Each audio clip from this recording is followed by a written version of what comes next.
All right. Now, the Israeli military says it carried out a strike on an Iranian drone unit at a launch site in western Iran. According to the Israel Defense Forces, several Iranian soldiers involved in operating the drone unit were killed in the attack. Israeli officials said the operatives had gathered at the site to launch drones toward Israeli territory before the strike took place. There has been no immediate response or confirmation from Iranian authorities regarding the reported attack. And I am coming to you, Major General Asana, with this. Now, the point really is, and there was another important point, that now Iran had placed mines in the Strait of Hormuz, and President Trump had threatened to escalate attacks. And he said, he gave out a very fiery statement as always, and he said that he'll come back with more vengeance and more bloodshed if that happens. What do you have to say?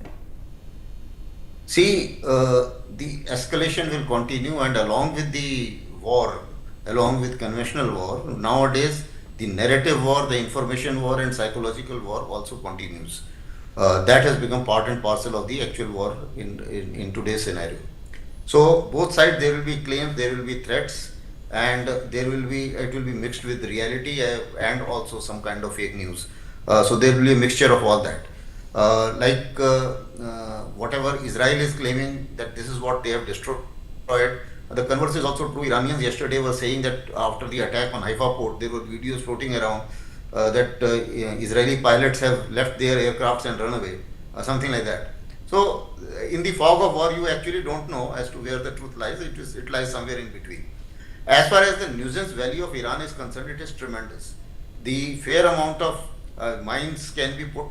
Not only that, something which they have not talked, because it impacts others as well. It impacts India, China, and other countries who are okay with Iran.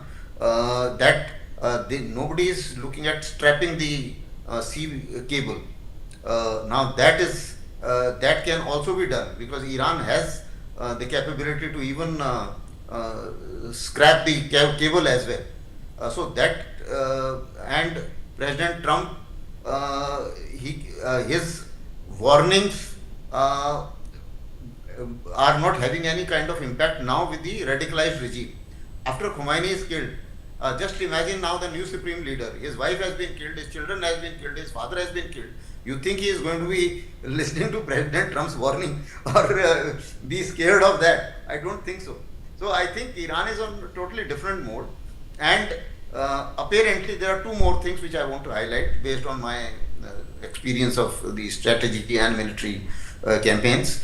Let me tell you that Iran, what they are going to do now is, from the conventional war, they are going to slowly shift to the harassing fire, asymmetric war, and so-called guerrilla warfare and counter-terrorism. That is how they will ration out their ammunition in a manner that if they, let's say, they strike 2-3 drones in some of the vessels in Strait of Hormuz, the US will have to keep firing, and all the traffic in any case gets stopped.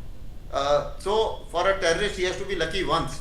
For security forces, you have to be lucky always. Now that will be the equation which will play up between Iran and the Americans.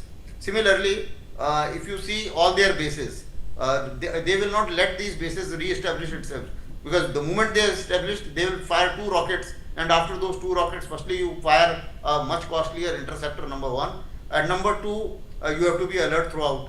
And in any case, after the attacks on bases, they had moved their soldiers also to the hotels, which led to the civilian hotels being targeted in various Gulf countries. So I think they are going to shift the gear once they start running short of ammunition, and as they have said that we are prepared for 6 months. I think they can carry on like that. It is exactly the same model what Taliban was doing. If they could pull for 20 years, there is no reason why Iran cannot pull off for another 1 or 2 years. And in this particular case, in that case, you see there were other allies with US, and they had boots on ground. Here, there are no boots on ground, and still President Trump thinks that only by a stand of attack he'll be able to get the complete surrender of Iranians. If Taliban did not surrender, there is no reason why Iran is going to surrender. So it's an impractical aim. He will have to first climb down after the political cost becomes too heavy on him.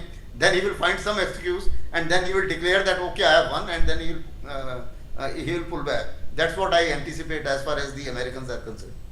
Back to you. That's a very interesting point, Major General Asana, that you've made. Guerrilla warfare, and let's now just see what happens. And this will be very interesting, viewers, to see really what unfolds in this war. But as I always say, that war is never the solution and could have been surely avoided. And with that, I want to thank both my guests for joining me. It's been an interesting conversation indeed. It's time for a short commercial break. There's a lot more coming up.